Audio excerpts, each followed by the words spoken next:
Hey all, this is Bob, aka Mr. Reef Safe, with an aquarium diary update. And this aquarium diary update I have not wanted to do. I've actually been putting it off. So a little backstory.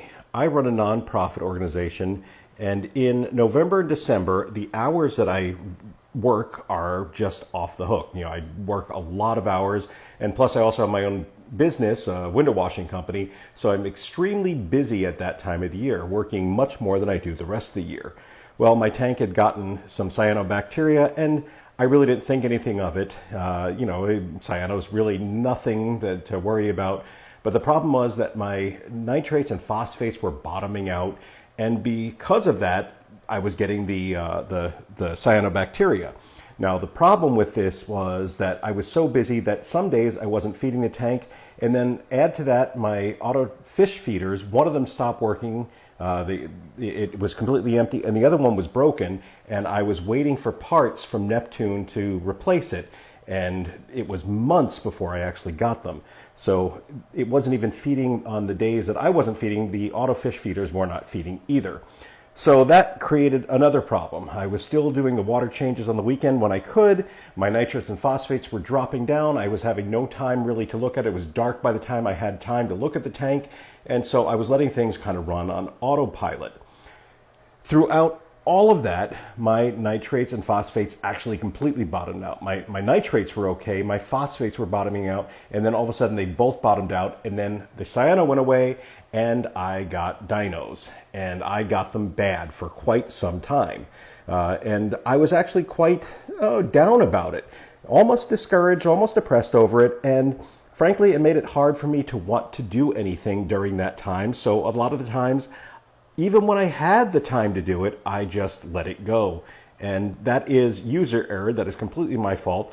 But this is January by this point, and I was still working crazy hours trying to get ready for this year, 2024, and trying to make sure that the nonprofit had everything it needed. And part of that was excuse because I didn't want to work on the tank.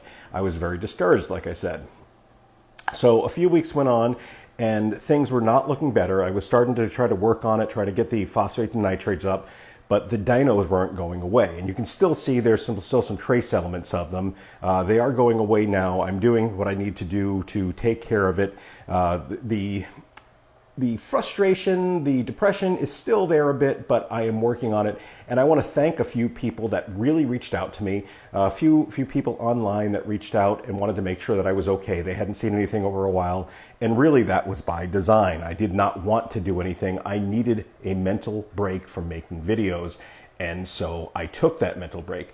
But now I'm back. I'm going to be making videos, and because I made a promise at the very beginning that I would always be an honest reefer, I am showing you what my tank looks like now. If you'll notice, there's quite a few corals missing. I lost all of my micromusa. I lost almost all of my hammers. The only thing that I have left is a pink frog spawn, and it's actually doing okay. It's not doing great. I'm sorry if I took that out of frame right there. My torch went away. All of my acros died. Just one thing after another, I was having problems. The ones that didn't have a problem with were the gonoporas. This one on the top that's kind of closed, that one does it all the time. It's angry, you know, when it gets like that. It's usually because the manganese is low, so I just dosed that a little while ago. Tomorrow it'll be opened up again. Manganese and iron are usually what causes that one to close up, and that's my telltale sign, my canary in the coal mine, if you will, to know that those are getting low. My pectinia is doing great. The zoanthids had closed up for a while, but they're open again.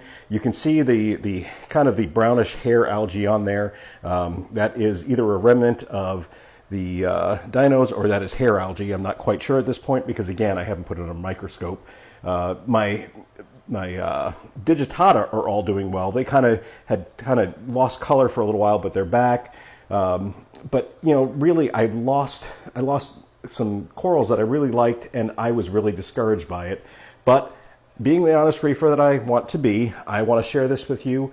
And all of this probably could have been avoided had I done the work. You know, testing the water, making sure that everything was done right.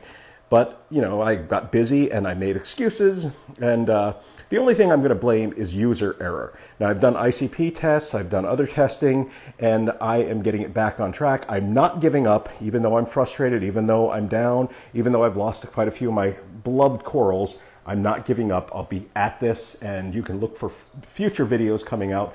And being an honest reefer, hey, even myself, who has been in the hobby over 30 years, makes these kind of mistakes. So if you're in the hobby for only a couple of years or even less, when it happens, yes, it's discouraging. Find some people that are good friends that will talk you through it, just like I had a few on the Humble Fish forums that reached out to me, and a few on TikTok, a few on Facebook, and a few on YouTube. Thank you all for reaching out. You know who you are.